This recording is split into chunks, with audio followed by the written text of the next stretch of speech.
Bom dia, shalom, shalom, tudo bem?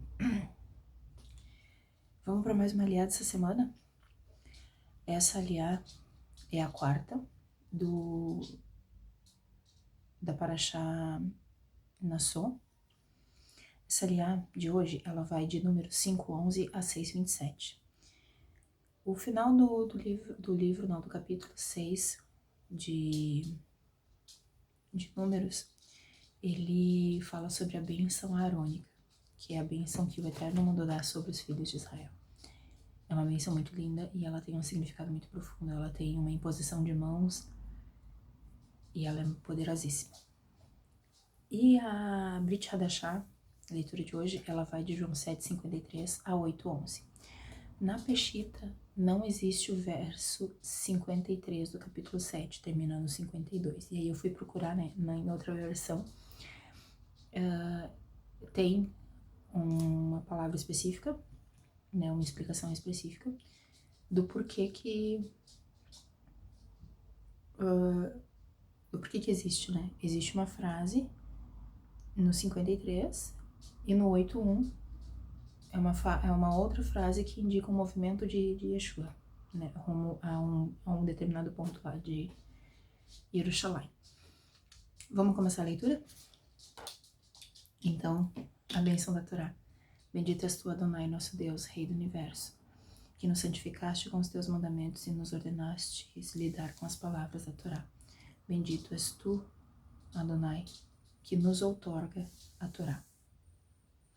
Número 5, capítulo 5, verso 11. E o Eterno falou a Moisés, dizendo: Fala aos filhos de Israel e diz-lhes: Quando uma mulher se desviar de seu marido e lhe for infiel, e houver se deitado com um homem, juntando-se, e se for oculto aos olhos do seu marido, e ela se tiver ocultado, estando impura, e não houver testemunha contra ela, nem for apanhada no ato, quando passar sobre ele o espírito de ciúmes e se enciumar de sua mulher e ela estiver impura, ou passar sobre ele espírito de ciúmes e se enciumar de sua mulher e ela não estiver impura, o marido trará sua mulher ao sacerdote e trará sua oferta por ela.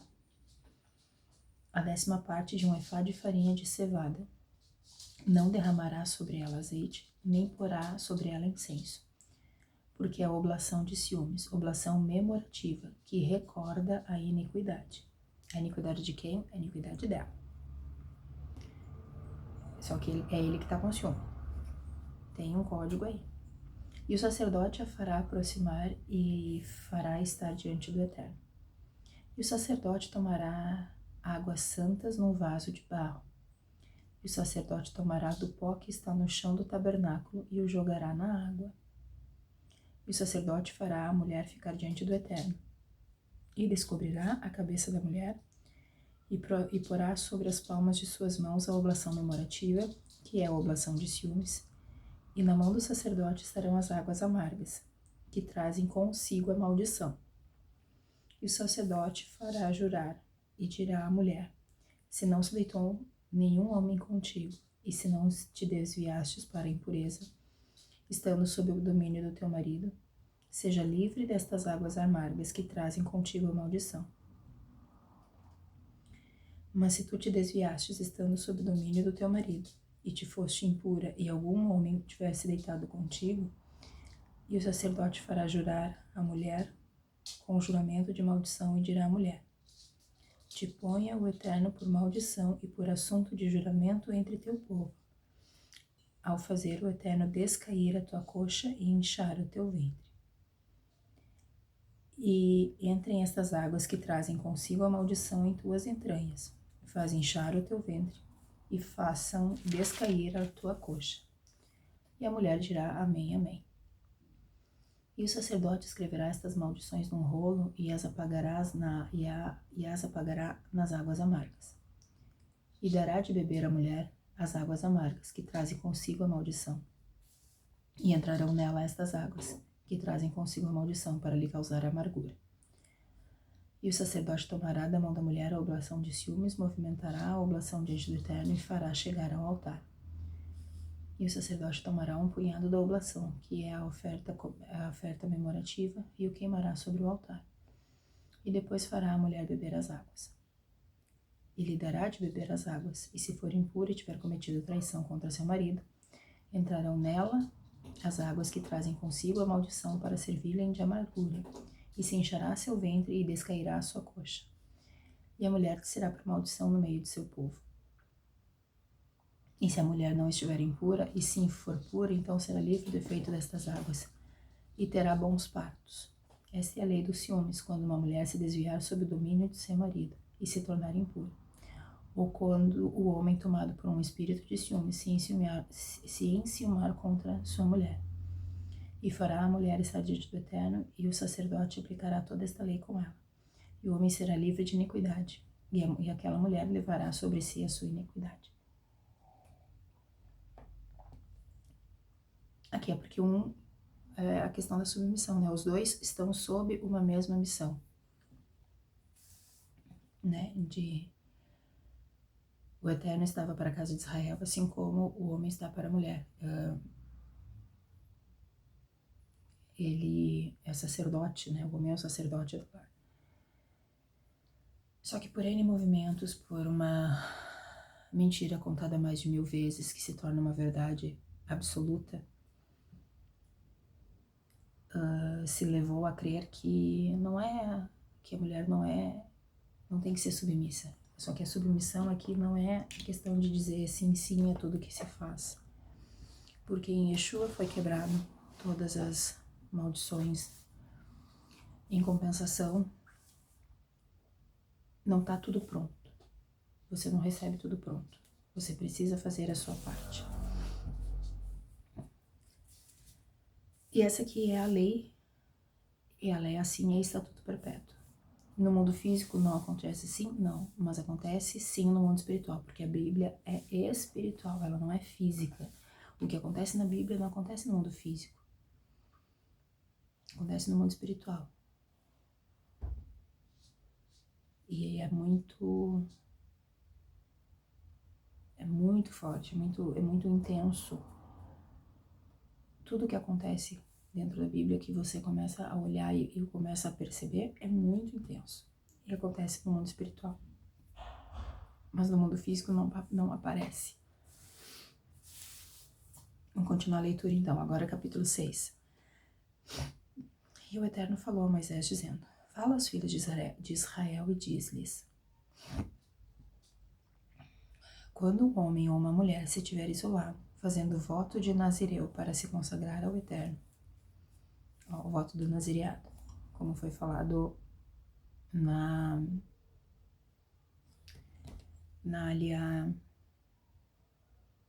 segunda aliá, se não me engano. Não, na primeira aliá, quando fala sobre o texto de Sansão, né? Sobre lá em Juízes.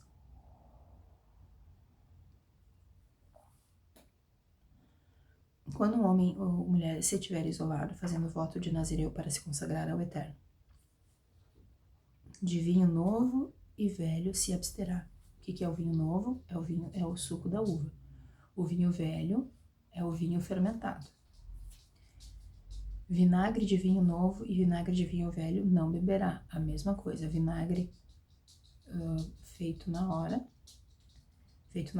mas feito a partir do vinho, do suco da uva, e vinagre de vinho mesmo não beberá. E todo caldo de uvas não beberá, e uvas frescas ou secas não comerás, ou seja, nenhum produto da vide.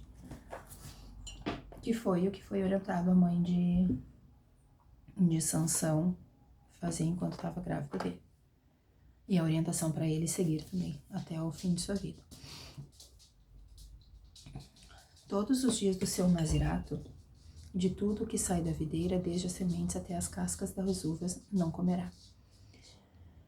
Todos os dias do seu voto de nazirato, navalha não passará em sua cabeça, até que se cumpram os dias nos quais se consagrou ao Eterno. O seu cabelo será sagrado.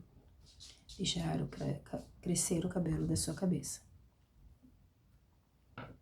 Todos os dias de sua consagração ao Eterno, não se aproximará de um morto, por seu pai, por sua mãe, por seu irmão e por sua irmã. Não se impurificará por eles quando morrerem, porque o nazirato do seu Deus está sobre sua cabeça. Em todos os dias do seu nazirato, ele será santo para o eterno. E quando alguém morrer subitamente junto a ele e impurificar a cabeça do seu nazirato, raspará a cabeça no dia de sua purificação. No 7º dia raspará. E no 8º dia trará 2 rolas ou 2 filhotes de pombo ao sacerdote, à entrada da tenda da reunião. E o sacerdote oferecerá um por oferta de pecado e outro por oferta de elevação.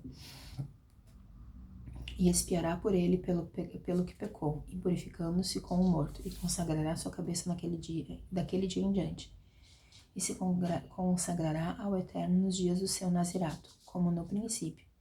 E trará o cordeiro de 1 ano de idade por oferta de delito. Mas os primeiros dias serão perdidos, porque o seu nazirato foi contaminado. Esta é a lei do nazirato. No dia em que se completarem os dias de seu nazirato, ele virá à entrada da tenda da reunião e oferecerá seu sacrifício ao Eterno. Um cordeiro de 1 ano de idade, sem defeito, por oferta de elevação.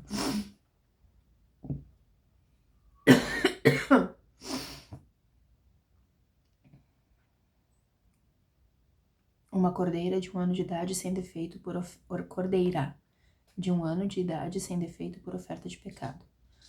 E um carneiro sem defeito por sacrifício de pazes. E uma cesta de bolachas não fermentadas de flor de farinha de trigo amassadas com azeite, e biscoitos não fermentados untados com azeite, e suas oblações e suas libações. E o sacerdote os apresentará diante do Eterno e oferecerá a oferta de pecado e a oferta de elevação. E oferecerá o carneiro em sacrifício de pazes ao Eterno, com a intenção de santificar o pão da cesta. E o sacerdote fará a oblação e a libação do carneiro. E o nazireu raspará os cabelos de seu nazirato à entrada da tenda da reunião. E tomará os cabelos de seu nazirato e os porá sobre o fogo que está debaixo do recipiente no qual está cozinhando o sacrifício de pazes. E o sacerdote tomará a espada cozida do carneiro, uma bolacha não fermentada da cesta e um biscoito não fermentado, e os porá sobre as palmas das mãos do nazireu, depois de ter este rapado o cabelo de seu nazirato. E o sacerdote os oferecerá como oferta movimentada diante do Eterno. Isto é a parte consagrada ao sacerdote, fora do peito movido e da espada separada, que lhe pertencem. Depois o nazireu poderá beber vinho. Esta é a lei do nazireu que fizer voto e da sua oferta ao Eterno, pelo seu nazirato, afora o que as suas posses lhe permitirem, segundo a promessa que fizer. Assim fará, além do que manda a lei do nazirato.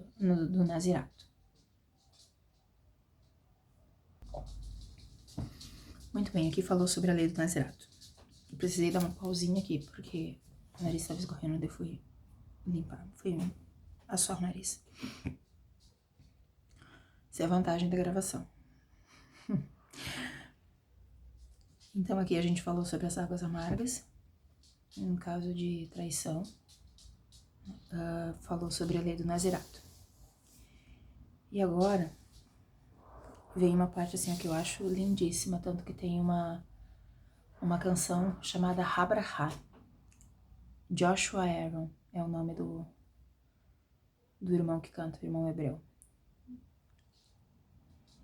Parece que tem a versão em português, né? É a bênção. E aí, o texto de Levítico não, de número 6, do 22 ao 27, fala exatamente da bênção aarônica, que é a bênção que o Eterno mandou dar sobre os filhos de Israel.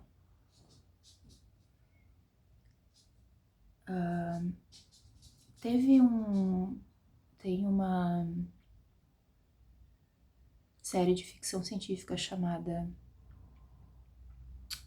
Jornada nas Estrelas. Um dos personagens, o Spock, ele usava uma saudação e dizia vida longa e próspera, certo? Essa saudação dele é a letra Shin, hebraica. Isso aqui é a como é que se diz? É a representação com a mão da letra Shin. Ó, Shin. Vou ver se eu acho que... Isso aqui eu podia ter programado antes, mas eu não me lembrei. Perdão, gente.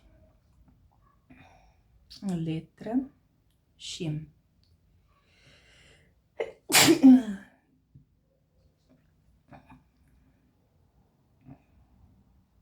Imagem é a 21ª letra do alfabeto.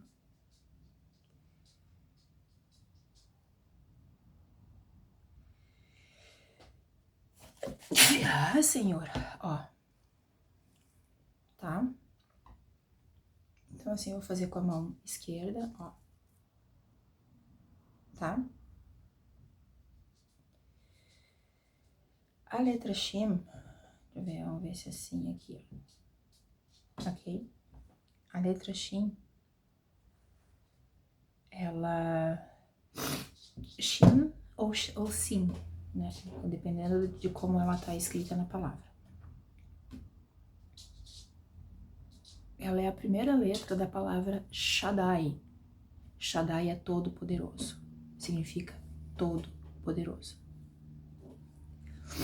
El Shaddai, Deus todo-poderoso. Então, a bênção araônica, ela é feita desta maneira. Tá? Ela é feita desta maneira. Por quê? Porque ela lembra a Arca da Aliança. Ok? O propiciatório, né? Os dois anjos, as suas asas e o propiciatório. Ela é assim. Eu vou mostrar. Eu tenho uma réplica da Arca da Aliança, em miniatura. Ó, é isso aqui, ó. A Arca da Aliança. Ó, eu vou sair do fundo para vocês entenderem melhor. Aqui elas não estão se tocando, mas as asas na Arca da Aliança original, elas se tocam. Então, ó, a Arca da Aliança, as asas, os anjos e o propiciatório, que é a tampa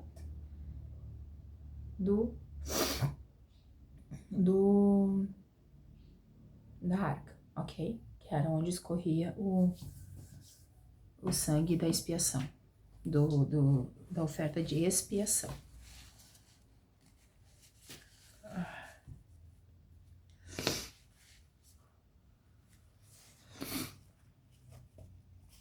Dito isto, a bênção araônica, ela é declarada com esta imposição de mãos pelo sacerdote. Ele faz isso aqui, o sacerdote faz esse movimento. A partir desse movimento, ou melhor, esta é a maneira que o Eterno abençoa os filhos de Israel. Então, ele fala em hebraico, ele ensina no hebraico como os filhos dele devem ser abençoados. Eu vou ler aqui o texto. Hebreus não, Números 6, 22. E o Eterno falou a Moisés dizendo: fala a Arão e a seus filhos, dizendo: assim abençoareis aos filhos de Israel e lhes direis: o Eterno te abençoe e te guarde. Faça o Eterno resplandecer o seu rosto sobre ti e te agracie. Tenha o Eterno misericórdia de ti e ponha em ti a paz. São esses 3 versos. E porão o meu nome sobre os filhos de Israel e eu os abençoarei. Porão o meu nome, Shaddai, sobre os filhos de Israel e eu os abençoarei. Em hebraico é Yevereha Adonai Verishmerecha. Yair Adonai Panavelecha Vihunecha. Issa Adonai panav elecha, yasem lecha shalom. Essa é a bênção em hebraico. Porei o meu nome, Shaddai, sobre os filhos de Israel. Então, quando vocês virem esse sinal que o ator chamado Leonard Nimoy colocou como uma coisa específica, né, do personagem Spock, Leonard Nimoy, ele era, né, porque ele já faleceu, ele era judeu. Então ele via esse sinal todo sábado na sinagoga. E ele conhecia a bênção e conhecia o que significava. E quando ele fala vida longa e próspera, é justamente porque Shaddai é quem dá a vida longa e próspera. Como que ele dá essa vida longa e próspera? Na mão direita, vida longa. Na mão esquerda, riqueza e honra. Provérbios. Os 10 mandamentos. Ó. Na mão direita, vida longa. Os 5 primeiros mandamentos, incluindo honra teu pai e tua mãe. Na mão esquerda, riqueza e honra. Os outros 5 mandamentos, que tem relação do homem com o homem, né? A relação entre os seres humanos. Ela Shaddai te conceda vida longa e próspera. Esse é o estudo. Isso é estudar o hebraico. Eu aprendi isso há pouco tempo. E eu já sabia há algum tempo que o Vida Longa e Próspera do Spock, há pouco tempo, não muito tempo mesmo, assim, não tem um ano que eu sabia que o Vida Longa e Próspera do Spock era a letra Shin. Mas eu não sabia que era assim que é assim que o Eterno abençoa os seus filhos. Esse movimento aqui eu soube há pouco tempo. E isso é maravilhoso. Porque se vocês tiverem interesse e procurem a música Habraha, Joshua Aaron, e procurem essa música e vocês vão ver que o cantor, ele está na Cidade Santa, ele subiu lá no Monte Sião, lá onde está o templo, as ruínas do templo, né, o muro oriental, né, que a gente conhece por Muro das Lamentações. Ele tá subindo lá e ele vai com o filho dele. E quando ele veste o talit, que é a tenda, né, quando ele veste o talit, ele puxa o talit por cima do seu filho. Isso é lindo, porque Daniela, eu tenho essa percepção que o Eterno faz exatamente isso. Puxa o talit e coloca os filhos debaixo da proteção dele. Porque o talit é a proteção, é o tabernáculo, é a proteção dele. Ai, gente, ó, começou um monte de coisa. É o tabernáculo, é a proteção dele. Estende a tua tenda sobre a tua cabeça, desconta. Como uma galinha, Jerusalém, tem um texto que eu não vou me lembrar, mas é mais ou menos assim. Como eu queria fazer como uma galinha que puxa os seus filhos para debaixo das suas asas e os protege. É poderoso demais, gente. Esse entendimento, essa visão, esse conhecimento é maravilhoso. Encerramos aqui a parte do antigo, a parte da Parashá. Vamos para Brit Hadashah. A Brit Hadashah, como eu falei, hoje ela está em João 7, 53 a João 8, 11. Eu vou pegar uma versão que eu tenho aqui, que é a King James. O verso 53 de João 7, Ele diz assim, ó, depois disso cada um foi para a sua casa. Só que na Brit Hadashah não existe esse verso 53. O verso 52 diz assim, ó, responderam e disseram-lhe, é também você da Galil? Examine e verá que o profeta não se levantará da Galil. E aqui o profeta que ele fala, deixa eu ver, 179. Aqui tá falando do Mashiach, tá? Então, eles postaram isso, no melhor sentido, postaram e saíram correndo.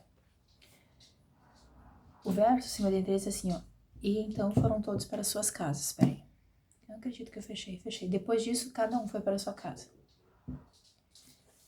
Então, se você ler antes, o texto que tem antes, a epígrafe dele, fala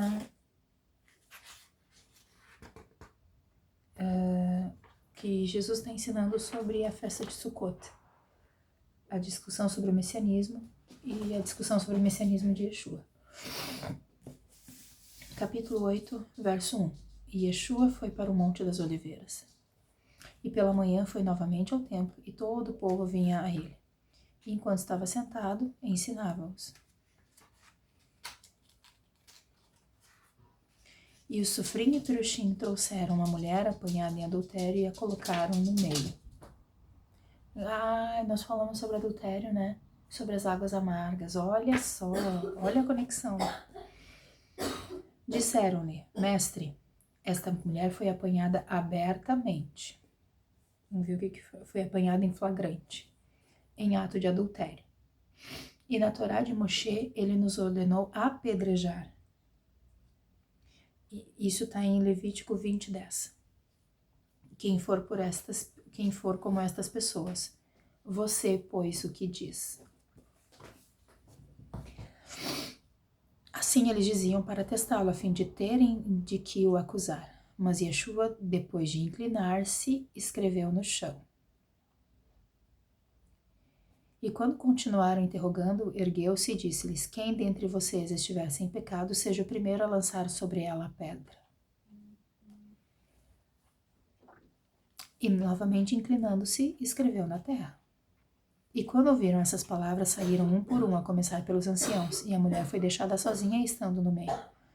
E quando se ergueu Yeshua, disse à mulher, onde estão eles? Não há homem para condená-la?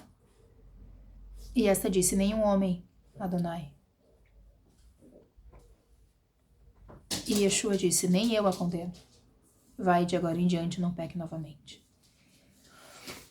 Existe um entendimento de que, eu não vou dizer onde está, deixa eu ver se tem alguma referência aqui. Apedrejar, escreveu no chão, não. Teve uma vez que eu ouvi sobre isso aqui, até o apóstolo Aguinaldo não falou ainda sobre esse texto, né, de João. Existe um entendimento de que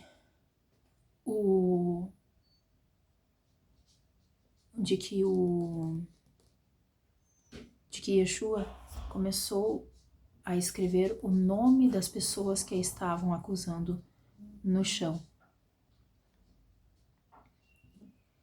Usou o nome das pessoas que a estavam acusando, escreveu o nome das pessoas que a estavam acusando.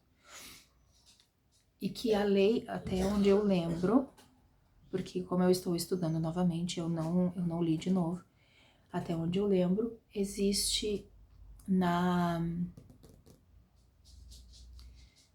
lei que precisam de 2 testemunhas para acusar uma pessoa. Ele não levantou acusação contra ninguém. Ele não levantou acusação contra a mulher. Até porque não era essa a função dele, mas os outros levantaram a acusação. E aí, quando levantaram a acusação, ele usou o texto. Aquele que não tem pecado nenhum que atire a primeira pedra. Escreveu o nome das pessoas no chão e falou, aquele que não tem pecado nenhum que atire a primeira pedra. O que isso traz de entendimento? Que nem eles não podiam apedrejar a mulher. Porque eles também estavam em pecado. Então, é aquela coisa. Como que você vai tirar o cisco do olho do teu irmão se tem uma trave no teu olho? Mais uma. Como que você tem 10.000 talentos perdoados de dívida e você não perdoa centenários do teu irmão? As coisas vão vindo, né? Os entendimentos, né? O entendimento vai vindo e é maravilhoso, porque você aprende a ver de uma maneira completamente diferente. E aprende que a base de toda quebra de maldição é o perdão. Você precisa, por quê? Porque você precisa perdoar, por quê? Porque você já foi perdoado. Aquele que confessa, aquele que declara que Yeshua é o Mashiach encarnado, ele teve o seu perdão concedido. Mas ele precisa se movimentar, ele não pode esperar que tudo vai ficar pronto. Ele precisa se movimentar. E como é que se movimenta? É com o perdão. É com o perdão dos pecados. Não o perdão dos seus pecados para com Yeshua, mas é o perdão com o irmão. É praticar o perdão. Essa é a base de todo o ensinamento. É a retificação da alma. Como é que eu retifico a alma? Eu retifico a alma com o perdão. Pedindo perdão pelos meus pecados, pelos pecados da minha geração, pelos pecados da minha geração, pelo pecado dos meus antepassados, pelo pecado da casa de Israel. O que é abençoar a casa de Israel? É perdoar aqueles que fizeram o que o Eterno pediu, o que o Eterno ordenou não fazer. Porque Ele mesmo perdoa. Então, a partir do momento que eu peço perdão, a partir do momento que eu perdoo, eu começo a retificação da alma para retificar o mundo, para que o mundo vindouro, para que o Mashiach se manifeste. Por hoje é isso, por este momento é isto. Um beijo para vocês. Shalom, shalom.